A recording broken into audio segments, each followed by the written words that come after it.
అందరూ కూడా దయచేసి ప్రభుత్వ వ్యవస్థ కోరుతున్నాం. మొత్తం అందరం గణపతి గారు, మొత్తం అందరూ కృష్ణ గారు, సుబ్బారావు గారు ఒకసారి అలాగండి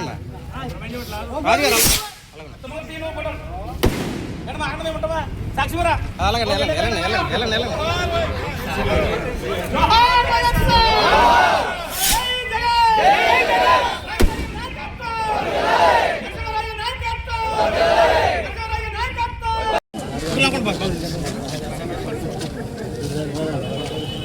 జోహార్ వైఎస్ఆర్, జోహార్ వైఎస్ఆర్.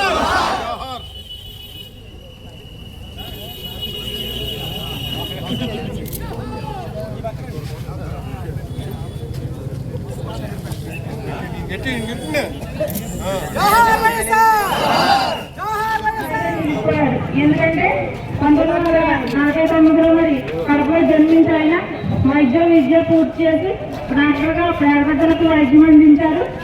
కానీ డాక్టర్ గారు సీట్లో కూర్చుంటే మా దగ్గరికి కొంతమంది పేదలు వస్తారు, కొంతమంది సమస్యలు తెలుస్తాయని ఆయన ఏం చేసిన రాజకీయాల్లోకి వచ్చి పేదల్లోకి వచ్చి ప్రతి మనిషి గుండె తప్పుడు తెలుసుకుని అనేకమైన ఉచిత పథకాలు, అలాగే మహిళలకు పావలా వడ్డీ, రైతులకు కరెంటు ఉచితంగా చాలా చేశారు. ఆ మహిళలకు మరి మన నుంచి కూడా రుణం తీసుకోలేము. అలాగే తండ్రి యొక్క పని మీద తండ్రి ఒక అడుగు ముందుకెళ్తే తల్లి 10 అడుగులు ఎదురుచేసి మరి ఒక వజ్రమైన ఆయుధంగా తన కుమారుని మనకి ఇచ్చారు రాజశేఖర రెడ్డి గారు. ఆయన మరి ఎవరికీ సాధ్యం కావాలంగా చేశారు. తల్లి కూడా మరి తల్లి తగ్గట్టు మరి తండ్రి తగ్గట్టు తల్లి కూడా మరి అదే అధికారులు నడిచి మన ప్రజల మధ్యలోకి వచ్చి 5 సంవత్సరాలు ముఖ్యమంత్రిగా చేశారు వైఎస్ జగన్మోహన్ రెడ్డి గారు. కానీ 5 సంవత్సరాలు ఆరోగ్యశ్రీ ప్రదాత మాట ఇస్తే మాట తప్పని వ్యక్తి ఎవరైనా ఉన్నారంటే స్వర్గీయ వైఎస్ రాజశేఖర రెడ్డి గారి 76వ జయంతి కార్యక్రమం ఆటంకంత ఘనంగా జరిపిస్తున్న చిరుకువాడ నరేష్ రాజు గారికి, అదేవిధంగా ఇక్కడ సభాధ్యక్షులకి, ఎంపీటీసీ గారికి, సర్పంచ్ గారికి, సీతారాంకి, పెద్దరాజు గారికి అందరికీ కూడా హృదయపూర్వక ధన్యవాదాలు. ముఖ్యంగా ఈ ఆటంక మాజీ మంత్రివర్యులు ఇక్కడ ఇన్ఛార్జిగా ఉన్న శ్రీరామరాజు గారికి ప్రత్యేక ధన్యవాదాలు తెలియజేస్తున్నాను.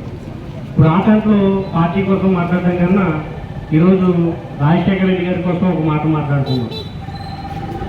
స్వతంత్రం వచ్చిన తర్వాత అనేక మంది ముఖ్యమంత్రులు మన దేశంలో కానీ రాష్ట్రంలో కానీ రావడం వెళ్ళడం జరిగింది. కానీ ఒకే ఒక్క రాజశేఖర రెడ్డి గారు వచ్చిన తర్వాత సంక్షేమం అనేది ఏంటో, అంటే అలా కూడా సంక్షేమంలో ఎవరు చేసినా సంక్షేమం అంటే పేదవాడు దుప్పటి చనిపోవడం తప్పించి ట్రీట్మెంట్ చేసుకునే పరిస్థితుల్లో లేని పరిస్థితుల్లో ఆరోగ్యశ్రీ పెట్టి అందరికీ దేవుడైన వ్యక్తి రాజశేఖర రెడ్డి. ఇవాళ ఆంధ్రప్రదేశ్లోనే కాకుండా, అంటే వైఎస్ఆర్ కాంగ్రెస్ పార్టీ అధ్యక్షుడు జగన్మోహన్ రెడ్డి గారే కాకుండా ఏ ముఖ్యమంత్రి వచ్చినా రాజశేఖర రెడ్డి గారి పథకాలని అవలంబిస్తూనే ఉండాలి. ఎందుకంటే ఆ మార్పు పెట్టింది అక్కడ రాజశేఖర రెడ్డి గారు. రాజశేఖర రెడ్డి గారిని మర్చిపోలేని వ్యక్తి మన పార్టీ వాళ్ళే కాదు, ఈ ఆంధ్ర రాష్ట్రంలో కానీ, ఈ తెలుగు రాష్ట్రాల్లో కానీ, దేశంలో కానీ రాజశేఖర రెడ్డి గారి పథకాలని ఎవరైనా అవలంబిస్తున్నారంటే ప్రజాకర్షణ పథకాలు అటువంటివి. ఇవాళ రాజశేఖర రెడ్డి గారు ఒక వ్యక్తి కాదు, ఒక వ్యవస్థ, ఒక శక్తి. రాజశేఖర రెడ్డి గారు ఆశయాలను ముందుకు తీసుకుని మనం వైఎస్ఆర్ కాంగ్రెస్ పార్టీని స్థాపించుకోవడం జరిగింది. తన తనయుడైన జగన్మోహన్ రెడ్డి గారిని ఆయనకైనా రెండు అడుగులు ముందుకేసి సంక్షేమ పథకాల నుంచి ఇవాళ మనందరినీ తీసుకెళ్ళడం జరుగుతుంది. ఇవాళ ఇంత బలంగా, ఇంత ధైర్యంగా, అంటే కూటమి ప్రభుత్వం చేసిన కొన్ని అవకతవకల వల్ల మనం ఇవాళ ఈ పరిస్థితుల్లో ఉన్న రాబోయే కాలంలో మనందరం కూడా ధైర్యంగా వెళ్ళి ప్రజల్లో విశ్వాసాన్ని పెంచాలని ఈ అందరికీ తెలియజేస్తూ సెలవు. అందరికీ కూడా నా హృదయపూర్వక నమస్కారాలు తెలియజేసుకుంటూ రాజశేఖర రెడ్డి గారి జయంతి సందర్భంగా అందరికీ శుభాకాంక్షలు తెలియజేసుకుంటాను. ఈరోజు ఒక ఆరోగ్యశ్రీ, ఒక ఫీజు రియంబర్స్మెంట్, ఈ రెండు పథకాలు చూసినప్పుడు ఒక్క మహానుభావుడు అనే వ్యక్తి గుర్తొస్తాడంటే ఆయన రాజశేఖర రెడ్డి గారు. ఆయన చనిపోయినప్పటికీ కూడా ఆయన పథకాలు శాశ్వతంగా ఇప్పటికి కూడా ప్రజల్లో నడుస్తున్నాయంటే అంత గొప్ప పథకాల నిర్మాత, ఒక గొప్ప మనిషి. కాబట్టి అదే బాటలో నడుస్తూ ఈరోజు జగన్మోహన్ రెడ్డి గారు ఆ విధానంలో నడుస్తూ ఒక పార్టీని తీసుకురావడం జరిగింది. ఆ పార్టీలో మనందరం ఉండటం మనందరికీ కూడా చాలా చాలా బయట పంపాల్సిన బాధ్యత ఉందని చెప్పేసి మా ఆరోగ్యంలో కార్యకర్తగా ఒక సామాన్య సర్పంచ్ కాదు, ఒక సామాన్య కార్యకర్తగా అందరూ తరపున నేను మీ దృష్టిలో పెడతాను. దయచేసి గతంలో కూడా మీకు చెప్పడం జరిగింది. చాలా మంది నానా రకాలుగా విమర్శ చేస్తారు. ఎన్నో స్థానిక ఎమ్మెల్యేతో ఎన్నో ఇబ్బందులు పడుతున్నా అన్ని ఎదుర్కొని సంవత్సరం అవ్వకముందే రోడ్డు ఎక్కడం జరిగింది. మా సామాజిక వర్గం పరిస్థితులు తెలుసు, వినియోగ పరిస్థితులు తెలుసు.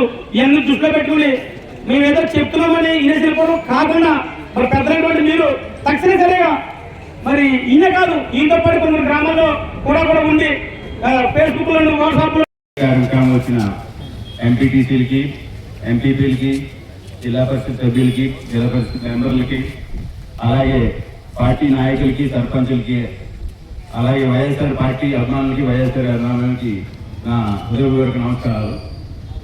ఈ ప్రోగ్రాం ఘనంగా అరేంజ్ చేసిన ఆచంట మండల నాయకులు, ఆచంట గ్రామ నాయకులకి ప్రత్యేకంగా నా ధన్యవాదాలు. నాన్నగారు ఆపరేషన్ చేసుకుని సర్జరీ కొన్ని రెస్ట్ ఉండటం వల్ల రాలేకపోయి నేను వచ్చాను. సోదరుడు సీతారాం ఆవేదన నాకు తెలుసు, నాది అదే ఆలోచన. మనం అందరం ఎలక్షన్లో ఏ అవకాశం వదలకుండా అందరం పోరాటం. మిగిలిన కాన్స్టిట్యున్సీ పక్కన పెడితే వేరే ఇబ్బందులు ఉన్నాయి. మిగిలిన కాన్స్టిట్యున్సీలో ఎమ్మెల్యేలకి కార్యకర్తలు సహకరించాల, వేరే రకరకాల ఇబ్బందులు ఉన్నాయి, కంప్లైంట్లు ఉన్నాయి. నాయకులు ఎమ్మెల్యే క్యాండిడేట్ మీద కార్యకర్తలకు ఇబ్బందులు ఉన్నాయి. ఇక్కడ ఏ ఇబ్బంది లేదు. ప్రతి గ్రామంలో ప్రతి ఒక్కళ్ళు రాత్రులు పాలు కష్టపడి పార్టీ కోసం కష్టపడ్డారు ఎలక్షన్లో. నేను బడ్జెట్లో వచ్చాను కాబట్టి లాస్ట్ 3 నెలల్లో నేను చూశాను. కిషోర్కి ఎంత అవకాశాలు ఇవ్వాలో అంత పూర్తిగా రంగరాజు గారు ఇచ్చారు. అందులో 1% కూడా డౌట్ లేదు, మీ అందరికీ తెలుసు. అయినా అతను దాన్ని ఉపయోగించుకోవట్లేదు.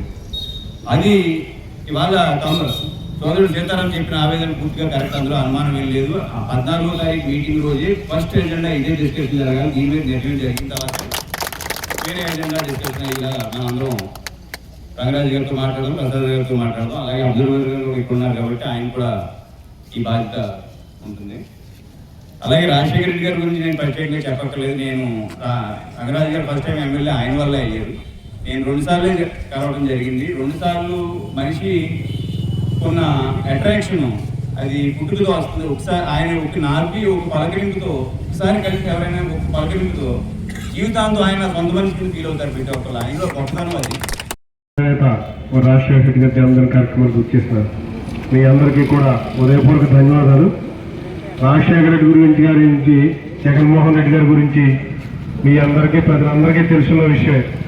కానీ ఆచంట నియోజకవర్గంలో కార్యకర్తల మనోభావాలు, ఇక్కడ వచ్చిన నాయకుల్ని పార్టీ కోసం ఎన్ని ఇబ్బందులు పెట్టినా మీ ఎదురుగుండా మీకు వెన్ను తట్టి మీకు ఎన్నిక నిలబడిన మరి వైఎస్ఆర్ కాంగ్రెస్ పార్టీ సైనికుల కోరికలను మీరు రంగరాజరాజు గారు దృష్టిలో మరి నరేష్ గారు కదా మరి కండుగులు వాస్ గారు ఉన్నారు పెట్టి అది మొన్నటి నుంచి చెప్తున్నాం. ఈ సీతారాం మాట ఇంకోటి మీరు ఒకే డిఫరెన్స్ చూడండి. ఆయనకి జగన్ గారికి ఇప్పుడున్న పార్టీకి ఒకే డిఫరెన్స్. పెద్ద ఆలోచించక్కర్లేదు, చెప్పక్కర్లా.